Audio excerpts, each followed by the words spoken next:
estamos de regreso en su programa Así se expresa. Como habíamos anunciado, esta semana tenemos al jurista Julio Curi. Hermano, bienvenido a Así se expresa. Un placer estar aquí en Así se expresa. Difícil, hombre, pero lo encontramos, sí. Yo trabajo, pero todo lo bueno se hace esperar y lo importante es que ya están con nosotros aquí en el set. Sí, sí. Julio, la semana pasada se convocó el Consejo de la Magistratura. Hay personas que tienen alguna duda sobre la convocatoria. ¿Qué dice la ley para la convocatoria y para la elección de 4 jueces del Tribunal Constitucional? ¿Qué dice la ley? La ley orgánica del Consejo Nacional de la Magistratura establece que el presidente de la República es quien convoca al Consejo Nacional de la Magistratura. Es decir, el presidente no ha hecho otra cosa que uso de una potestad legal que está expresamente reconocida, la ley 139.11. No creo que eso haya sido objeto de discusión, sino más bien los temores que se han ido aireando, expresando en el medio giran en torno a la escogencia de los jueces, que habrán de ser primero evaluados, los de la Suprema Corte de Justicia y los 4 salientes del Tribunal Constitucional. Porque obviamente que la sociedad no espera que se trate de una conquista política para que cierren filas por las simpatías que se tengan con el Partido de la Liberación Dominicana. En realidad, hay que mirar con antipatía lo que sucedió en diciembre del 2011, donde 2 miembros del Comité Central del PLD saltaron a administrar justicia. Sí. Y esos pretorios, esos tribunales, esas funciones no están reservadas para políticos. Yo me refiero a Frank Soto y a Alejandro Moscoso Segarra, que es secreto a voces, que son miembros de un partido político. Entonces, administrar justicia supone poner a un lado simpatías, malquerencias, rencores, enconos, favoritismos. Y ya hemos sido penosamente testigos de cómo en el caso de ellos dos han dictado sentencias que parecerían, porque yo no he conocido en realidad las intimidades de esos procesos, pero parecerían que fueron el resultado de obediencias a pie juntillas de intereses políticos que estaban en juego cuando se sometió primero a Félix Bautista y también con motivo del caso que Jenny Berenice Reynoso, la fiscal saliente del Distrito Nacional, llevó hasta el Tribunal Constitucional, donde hace poco tiempo también se falló con respecto a Víctor Díaz Rúa. Hablando de sentencias, hubo una sentencia esta semana que emitió el Tribunal Constitucional sobre la que se han... 2 semanas. Hace 2 semanas, donde con un recurso de inconstitucionalidad que se había sometido con respecto al artículo que establece la no reelección del presidente Danilo Medina. ¿Necesita Danilo Medina que se modifique la Constitución, sí o no? No, ya yo he dicho hasta la saciedad que no hace falta. Lo que sucede es que esa decisión ha venido a sembrar confusión entre personas que no atinan a entender estos asuntos que son muy técnicos. Nadie nunca ha apostado a que se declare inconstitucional ese texto. La inaplicabilidad del texto, sin embargo, sí puede ser decidida por la vía del ejercicio de ponderación, porque lo que ese transitorio prohíbe lo permite el artículo 39 de la mismísima Constitución. Entonces, ¿cómo se soluciona esa tensión o ese conflicto entre lo que dispone el artículo 39 a favor del presidente de la República y de todos nosotros con respecto a ese transitorio que, como todos sabemos, establece que si el presidente optaba en el 16, como efectivamente lo hizo, no lo podría hacer en el 20 ni nunca más?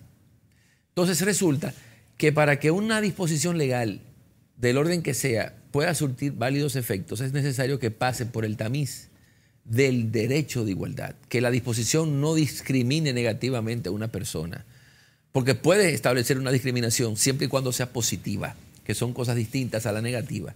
Y aquí hay una configuración de lo que se conoce en derecho constitucional como una discriminación negativa. ¿Por qué? Porque otras 2 personas que se encontraban en circunstancias muy similares, por no decir idénticas, no fueron alcanzadas por el radio de acción de ese transitorio. Que son Leonel Fernández y Hipólito Mejía. Claro, porque el factor de discriminación que el constituyente tomó en cuenta para digamos, vedarle el camino de la repostulación en el 20 a Danilo Medina fue el ejercicio de una repostulación, la del 2016. Sí. Sin embargo, otros 2 expresidentes se habían repostulado. O sea, el factor discriminatorio aquí no es el hecho de que sea presidente de la República, Danilo Medina, sino de que se ejerza la repostulación. Y la sanción que apareja el ejercicio de la repostulación, de conformidad con la Constitución del 15, es no hacerlo en el 20 ni nunca más. Pero bueno, habían otros dos que estaban en esa misma situación. Como ya sabemos, en el 2004 lo intentó Hipólito y en el 2008 Leonel. Entonces, esa norma, ese precepto transitorio, no pasa por el tamiz, el tamiz del derecho de igualdad, porque se hace un test. Primero, para determinar la razonabilidad de ese texto y la proporcionalidad. Entonces, ¿es inconstitucional realmente? No, no es inconstitucional. No. Lo que no está llamado es a surtir efecto ahora con motivo de lo que se invocará. Porque cuando se surgen estas antinomias, digamos, el derecho a la presunción de inocencia, que es una de las garantías fundamentales del debido proceso, con las medidas restrictivas de libertad, siempre se invoca, bueno, pero en la misma Constitución se prevé el carácter excepcional de las medidas de coerción, pero también más adelante en el artículo 69 se establece la presunción de inocencia, que no es solamente presumirte como inocente, sino tratarte como inocente. ¿Tú sabes qué se cuestiona, Curi, disculpa? Que Danilo se presentó a la reelección con la actual Constitución 2015, no con la de 2010. ¿Podría entonces decir que está en el primer mandato? Sí, esa es otra tesis, porque también hay quienes, yo la desarrollé muy bien en unos trabajos que publiqué en el Listín Diario no hace mucho tiempo, porque el Tribunal Constitucional ha considerado que el constituyente puede retroactuar. Ustedes saben que por norma general, el artículo 110 de la Constitución, antes era el 47, toda ley surte efectos para el porvenir. No puede retroactuar para afectar o alterar situaciones jurídicas que se han creado al amparo de una ley previa.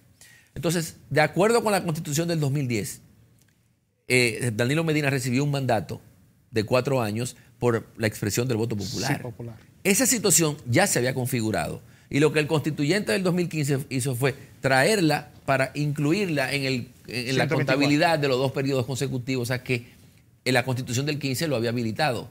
O sea, tomó en cuenta uno de esos 2 periodos que ya escapaba del cambio de voluntad del constituyente. Entonces, en una sentencia, a mi modo de ver equivocada, del Tribunal Constitucional, ellos consideran que el constituyente excepcionalmente puede hacerlo. Entonces, si lo podía hacer, como en efecto lo hizo, en el transitorio, ¿por qué no también retroactuó y trajo la repostulación del 2004 de Hipólito Mejía y la del 2008 de Leonel Fernández y les prohibió a los 3, a Leonel, a Danilo y a Hipólito, intentar un tercer mandato? En el caso de Leonel sería un 4º mandato en el 2015.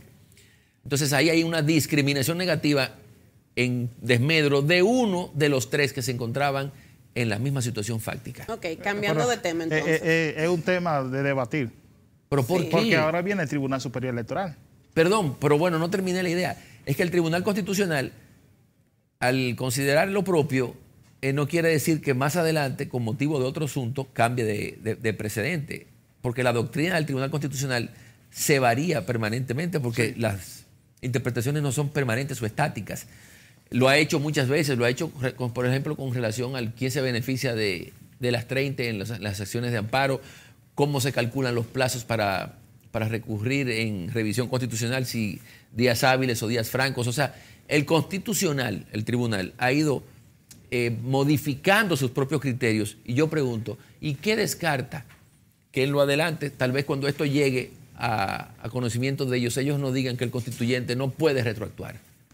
Entonces ahí habría un cambio de precedente que, además de la violación al derecho de la igualdad, estaríamos entonces analizando la disposición transitoria 20, que también choca o se lleva de paso el principio de irretroactividad del que dimana el principio a su vez de seguridad jurídica. Mire, yo sé que es un asunto muy difícil de comprender. Vamos a imaginarnos, Julio, que se cambien los jueces, todos los jueces, y se someta a través de ese proyecto ante el Tribunal Constitucional y falle en contra de esta sentencia. ¿Qué mensaje dejaría la sociedad? No, porque la sentencia ya es inatacable. Es definitiva. Claro. Es que nadie nunca ha invocado la inconstitucionalidad de una norma constitucional. Eso es como tú pretender que una ley sea declarada ilegal.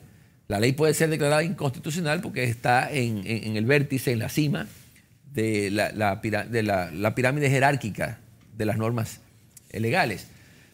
Aquí lo que se trata es de hacer un ejercicio de ponderación entre el transitorio y el derecho de la igualdad. ¿Cuál de los dos predomina por el conflicto que hay? Porque, repito, lo que prohíbe el transitorio lo permite el artículo 39, que es el que consagra el derecho de igualdad. Y si Danilo no puede presentarse, Margarita tampoco. Eso no es lo que establece el 20, el transitorio 20. No habla de la vicepresidenta. No. Solamente de una persona. Sí, solamente de una persona. ¿Cómo Danilo cayó en ese gancho? Nada, oye, yo creo que en definitiva desde un primer momento se sabía que esa disposición no podía surtir efecto. Bueno, pero esa es mi opinión. Yo sé que el tema es interesante, pero yo tengo otro y que Luis no me ha dejado. El Consejo del Poder Judicial estableció unos cambios de precio, vamos a decir, para todos los actos notariales. ¿Qué tan legal es esto a la luz de la ley de notarios 140? Mira, yo no he tenido oportunidad de leer la resolución en virtud de la cual se establecieron estas tarifas. 350 y 300. 500 y algo. Leí en la prensa de esta semana que el Colegio de Abogados había intentado una reconsideración, no sé qué, porque tampoco, yo no le he prestado mucha atención porque en realidad más bien el interés está en otros temas que son, qué sé yo, no por devaluar el tema, o sea, tu pregunta, pero eso no ha concitado mucho interés en la comunidad jurídica. Porque además se trata de valores, de bagatelas, si 350, si 500. Pero no se podría considerar esto entonces como establecer un impuesto, y se supone que el impuesto solamente puede establecer el Congreso. No, es que no es un impuesto, no. Hace mucho tiempo, digamos, se había diseminado la confusión entre lo que son los impuestos y las contribuciones. Esto es una contribución. El impuesto obviamente es de alcance general para todos. Esto es para el que demanda un servicio. Esto es una contribución especial. Y el Consejo del Poder Judicial tal vez, eso no lo ha estudiado, dentro de sus facultades reglamentarias tenga potestad para eso. Recordemos que el Consejo del Poder Judicial es un órgano constitucional. Se instituyó en la Constitución del 2010. De manera que, repito, a reservas de profundizar más adelante, porque no lo he hecho, yo no creo que pueda considerarse un impuesto. No es un impuesto. No es un impuesto. ¿Sabes que hablando de ley de notario, hay un tema sobre la reelección del actual presidente que se quiere reelegir, sí, y que la ley que supuestamente lo prohíbe? No, la ley lo prohíbe. La ley lo prohíbe. Y ha sido siempre la misma disposición, que es distinto al tema de la reelección presidencial. Porque yo repito, si no se hubiese modificado la Constitución en el 15, el presidente Medina no hubiese podido aspirar en el 16. Ahora, lo que hay que ver es si ese transitorio puede pasar por el tamiz del derecho constitucional que tiene, del derecho a la igualdad, que tiene el mismo rango por ser normas constitucionales las dos, para saber si puede hacerlo en el 20. Ese es el llamado ejercicio de ponderación que tendrá eventualmente que hacer el Tribunal Superior Electoral a raíz de la impugnación de su precandidatura en el Partido de la Liberación Dominicana. Ahora, en el caso del Colegio de los Notarios o de Notarios, la disposición que prohíbe que un presidente se repostule por más de 2 periodos consecutivos ha permanecido incólume, no ha sufrido modificación, y yo no sé en virtud de qué disposición legal el actual presidente, que ya ha agotado 2 periodos seguidos, pretende seguir encumbrado en la misma posición. Eso es desconocer el principio de legalidad. Tú sabes que el Ministerio Público anunció los próximos fiscales y procuradores. ¿Cómo tú viste esa evaluación? Mira, el concurso, déjame decirte, era una exigencia prevista en la ley 133.11, que es la orgánica del Ministerio Público. No obstante haber entrado en vigencia en el 2011, no fue sino hasta el 2018 que se celebra o se convoca el concurso, porque tanto Jenny Berenice Reynoso como Luisa Liranzo y Olga Diná no fueron escogidas por concurso, sino a pesar de haber entrado ya en vigor la ley, fueron seleccionadas, digamos, por el Consejo del Ministerio Superior del Ministerio Público por consenso, es decir, por la decisión de ellos. Y en realidad debió haber sido fruto de una evaluación a través del régimen, del sistema de concursos que establece la ley. Entonces, mucho se demoró en hacerse. Esa es la verdad. Ahora, lo que la gente ha criticado es que no se haya tomado en cuenta la labor que hayan desempeñado ellas tres, que ha sido magnífica desde mi punto de vista, pero a decir verdad, si hubiesen querido ellas permanecer en esas posiciones, independientemente de que nadie cuestiona su talento, su pericia técnica, debieron haber hecho haber tomado el examen. Sí. haberse sometido a las pruebas. Al escrutinio. Sí. El Poder Ejecutivo sometió una iniciativa al Senado que plantea el pago especial de impuestos sobre bienes e inmuebles. ¿Qué tan efectiva puede ser esto tomando en cuenta la ley de lavado de activos? La ley de lavado de activos, lo que prevé como infracción previa que da lugar a ese otro ilícito, que es el lavado de activos, es la defraudación tributaria, no así la evasión o la omisión de los deberes formales de tributar. Digamos que tú recibes un pago y omites en tu declaración jurada de bienes a pagar el impuesto correspondiente, eso no es defraudación tributaria. La defraudación es cuando tú utilizas métodos o medios fraudulentos para encubrir o reducir el pago de los impuestos, que se ha usado mucho con la emisión de facturas con comprobante fiscal de empresas fantasmas, o también incrementando gastos ficticios. O doble contabilidad. Sí, o doble contabilidad. Eso no es la simple evasión, porque uno evade de manera involuntaria, tal vez. Mira, en mi propia empresa, en una de mis empresas, hemos tenido problemas de que los contadores públicos han omitido consignar uno que otro pago y la renta en el periodo de tiempo que tiene para fiscalizarte lo ha detectado. Eso se llama una inconsistencia. Entonces, ¿qué se hace? Se va y se paga. Pero nadie es capaz, y eso le ha pasado a todas las empresas y a todas las personas físicas. Imagínate que eso dé lugar entonces a una avalancha de sometimientos por lavado. Tendrían que someterse hasta el mismo Ministerio Público, que ellos también tienen que tributar y seguramente en algún momento han incurrido en omisiones. Es decir, aquí este es un proyecto más bien fiscalista desde mi punto de vista, que lo que pretende es incrementar ahora el año que viene, porque uno tendrá 8 o 9 meses para sincerizar su patrimonio. Tiene más bien un propósito de recaudatorio, y eso es bien, eso es una de las estrategias también del gobierno para incrementar sus y para evadir ingresos. la alta tasa de evasión de impuestos que hay aquí, que es muy alta. Sí, también. Julio, gracias. Se acabó. Queríamos, antes de terminar, porque tú eres un ciudadano, aparte de ejercer tu derecho y tu profesión, ¿cómo tú ves el panorama político en el país? Mira, yo preferiría economizarme esa respuesta porque cada vez que caigo en esa trampa, entonces le doy pábulo a personas que se encubren a través de seudónimos y cuentas falsas en las redes para arremeter contra este o aquel otro, no solamente contra mí, porque yo he visto cómo, Dios mío, hasta el mismísimo presidente de la República es objeto de las críticas más subidas de tono. Ahora que tú hablas de redes, ¿tú crees que será posible en algún momento crear algún tipo de proyecto de ley que pueda llevar a la justicia, vamos a decir, quienes están detrás de las redes sociales? Porque yo creo que la difamación no se le aplica tanto a las redes sociales. Sí, está prevista en la ley de crímenes y delitos de alta tecnología, pero es difícil el acceso a los medios de prueba para poder encauzar. Pero aquí hay gente que se gasta el lujo de decirle al presidente cada cosa, cosas inimaginables. Y eso, que dicen que viven en una dictadura. Entre ellos un exfuncionario de su primer mandato, que parecería como que es inmune a la persecución judicial, porque ese sí se ha llevado de encuentro los límites que establece la ley. ¿Ese es Fernando Fernández? Claro. O el decoro. Claro, sí, porque tú puedes disentir de quien sea, pero siempre circunscribiendo tus ideas al respeto y la dignidad de que el otro es titular.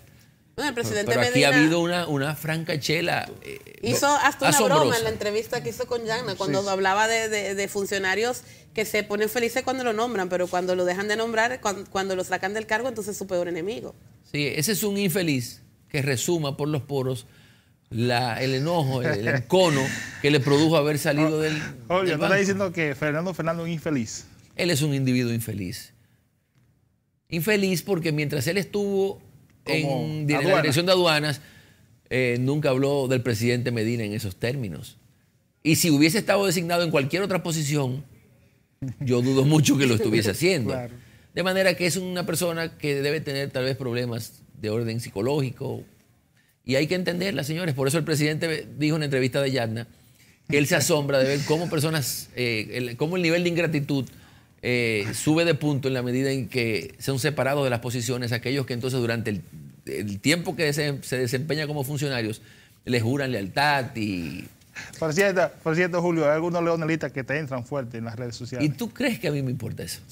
En absoluto. Es que nadie ha salido a debatir desde el punto de vista técnico mi tesis. O sea, que si se van por la tangente y me dicen lo que se les ocurra por las redes, eso me resbala.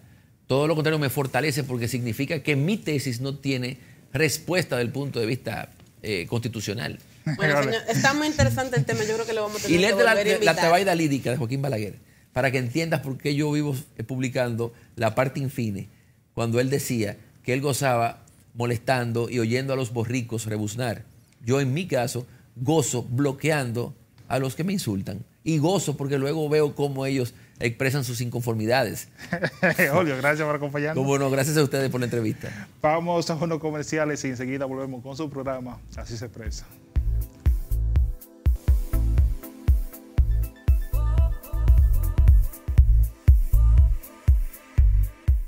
Centro de Estudios Jurídicos NECA CEJUS. Impartimos diplomados, curso taller, conferencias, seminarios nacionales e internacionales, simposio, especialidades. Todas nuestras capacitaciones se realizan en el Salón de Eventos de ICIMED, calle Juan Sánchez Ramírez, casi Avenida Máximo Gómez, Gascue, Distrito Nacional. Para más información, llamar al teléfono 809-965-8643. Visítanos en nuestras redes sociales en Twitter, Facebook, en Instagram. CEJUS RD. CEJUS, educando con sentido de responsabilidad social.